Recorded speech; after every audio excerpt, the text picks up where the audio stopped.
what's going on, guys? Iron Man here with a late Civil War review. So let's get into it. Drop it.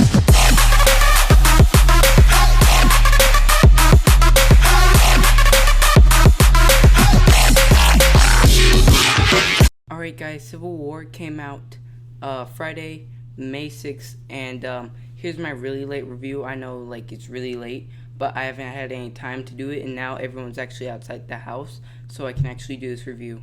But anyway, okay, so I'm going to start. This is my spoiler review, so there are going to be spoilers, so if you don't want to hear spoilers, then just leave and watch another video.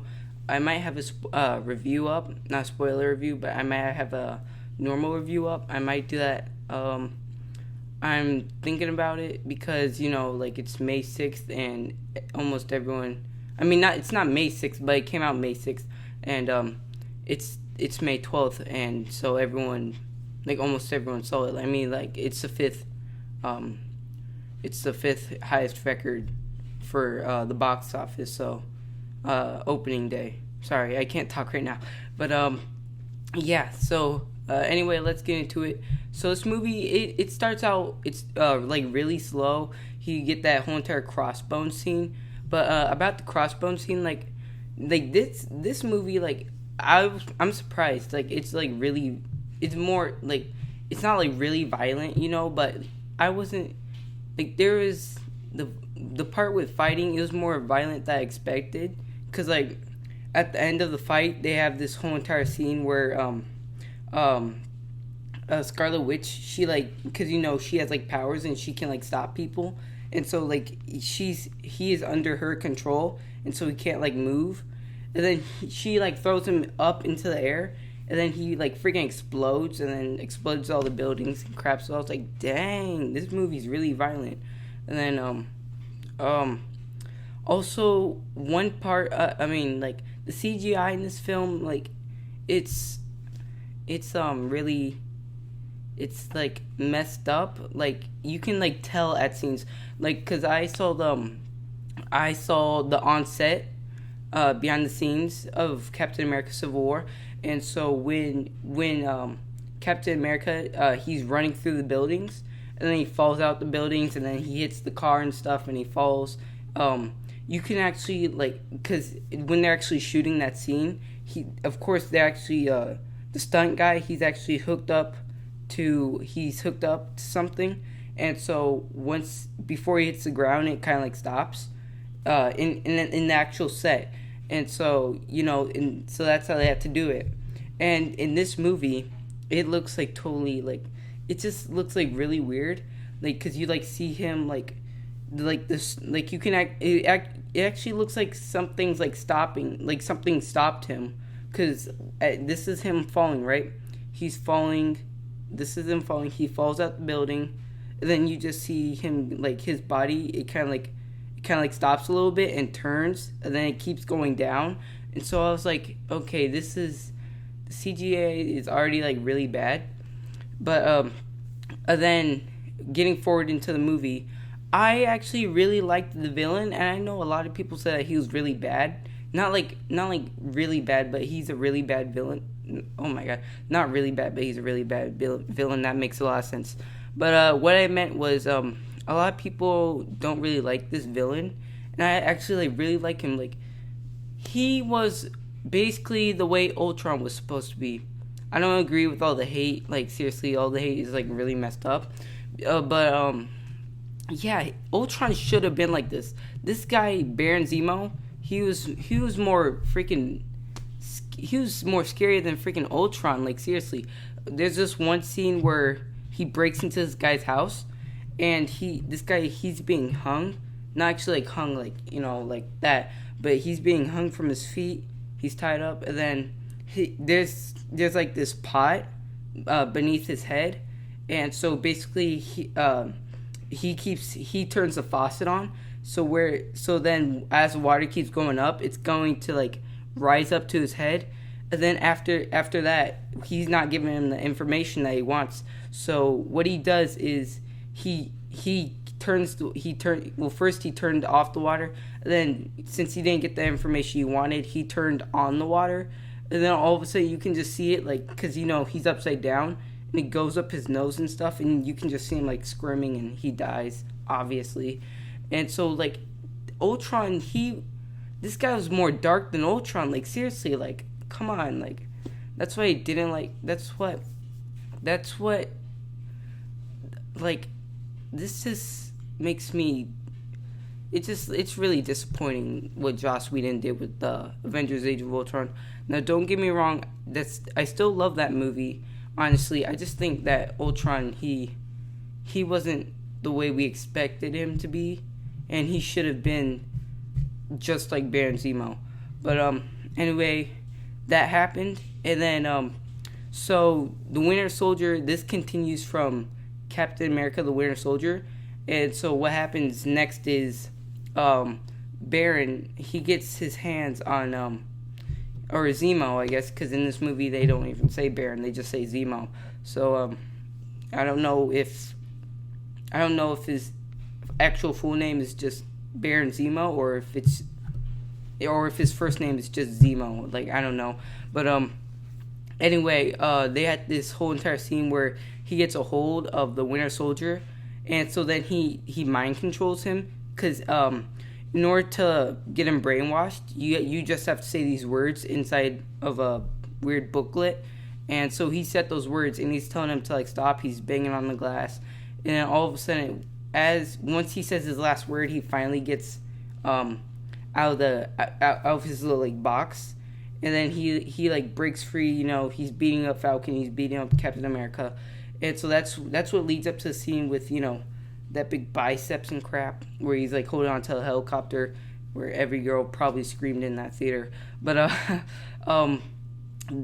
so I actually found that really cool, because when you're watching that scene, I had no idea that the Winter Soldier was actually in that helicopter. I thought it was someone else, like Baron Zemo, because you can because it got spoiled for me by the Collider crew, because they were doing this the spoiler free review, and they said that that Baron Zemo was a villain. I mean, like, they don't talk about it in the trailers. They don't show him in the trailers. So I mean, like, why do you gotta say it? Why do you gotta put this in the spoiler free review? But anyway, I'm not gonna go on and explain that. I mean, this is my review. So yeah, so that happens, and then after that, they're both in the water, because the helicopter falls, and then of course they're still alive, and Captain America gets him out the water. And then that's I think the next scene was where his hand. In case you guys missed the end credits for Ant-Man, that the end credits was when his hand, his armor, his metal ham. Let's just call his hand a ham.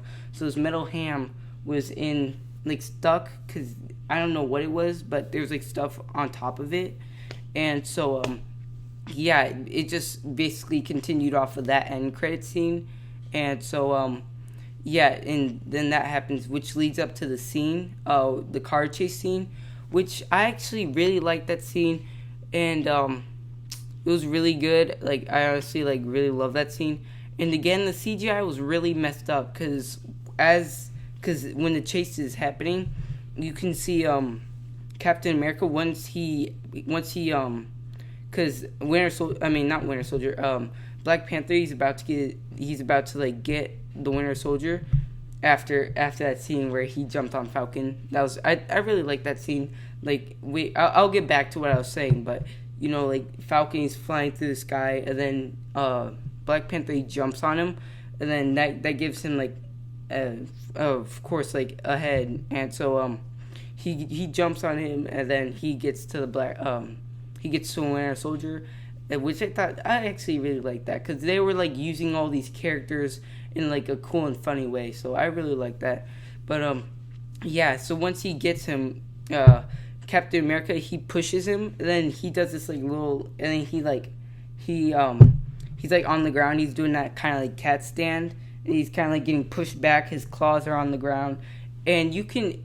It looked like totally animated. Like the camera was moving really quick, and his body just like flew across. It looked like it was just like it was really bad CGI. Like seriously, I really did. The thing I don't like about this movie is definitely the CGI. It's really bad in this movie. This is my opinion. I know people definitely will disagree with me because there were a lot of scenes where CGI was good, but there also were a lot of scenes where the CGI was bad. So, yeah. Then Black Panther. Let me talk about Black Panther. I really liked Black Panther. He was probably my favorite character in this movie, though the whole entire film. He has an interesting backstory. Of course, it's based off the comics because the Winter Soldier kills his dad, which is why you see him chasing him in all the scenes in the movie. And I just really like this character. Chadwick, he did a great job in this movie. Like, the accent, spot on, what I expected.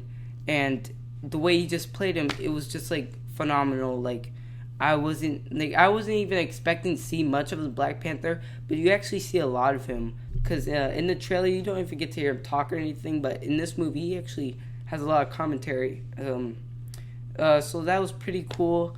And I'm just saying, Black Widow. She was kind of like the Spider-Man in the comics, because as we know, Spider-Man, he used to, at the beginning he was on Team Iron Man, but then he switches to Team Cap, and that's basically what Black Widow did, because in the airport battle scene, Black Panther was about to get Steve Rogers and Bucky, and so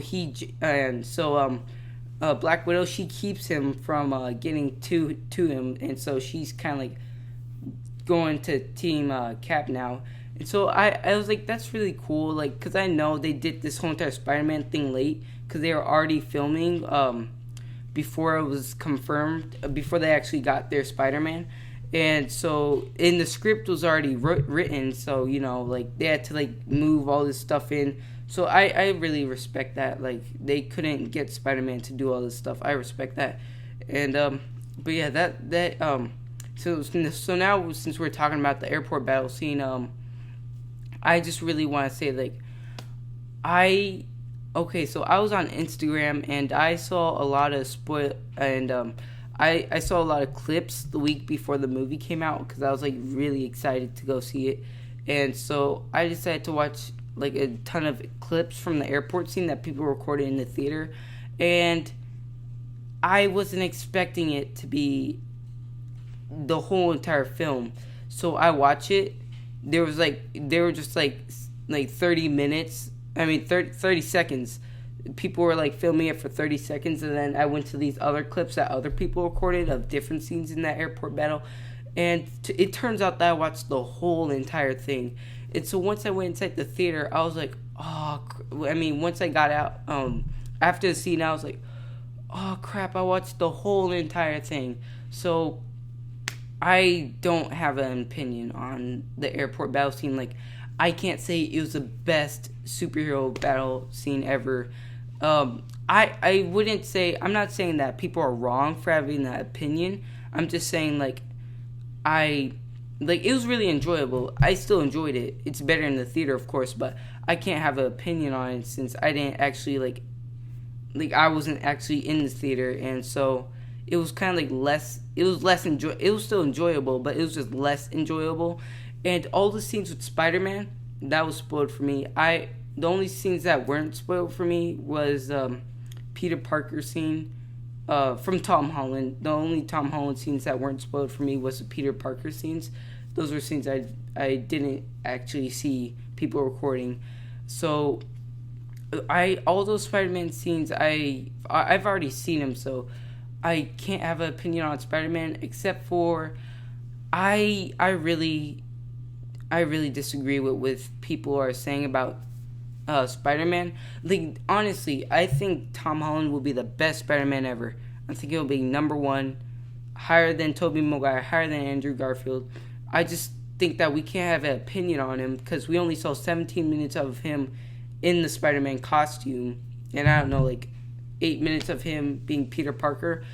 And so I know he like did a lot of like jokes and stuff. Like he was actually acting like the Spider-Man that we never got and that we always wanted. So I honestly like I understand why you guys are saying like he's the best.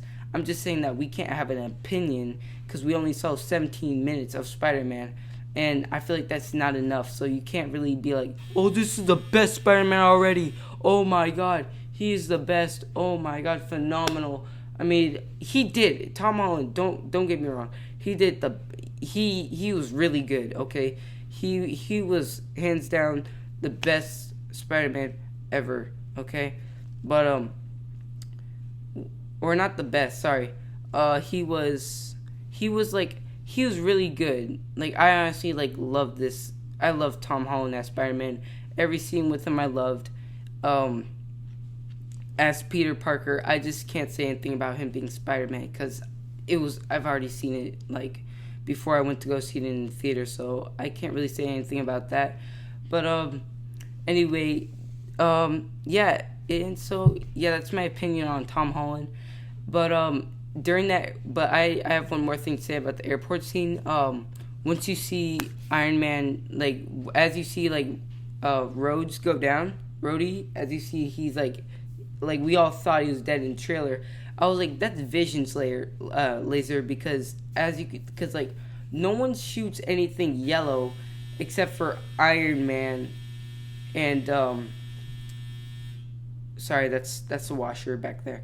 But no one shoots anything yellow except for Iron Man and War Machine, and so it has to be Vision. So I was like, I know Vision didn't switch sides probably, but since Tony Stark made him, since he's Jarvis and he's been working for him like ever since the first Iron Man movie, but like you can see like you can see the yellow laser like hit him, and so I'm like, hands, that's Vision, okay.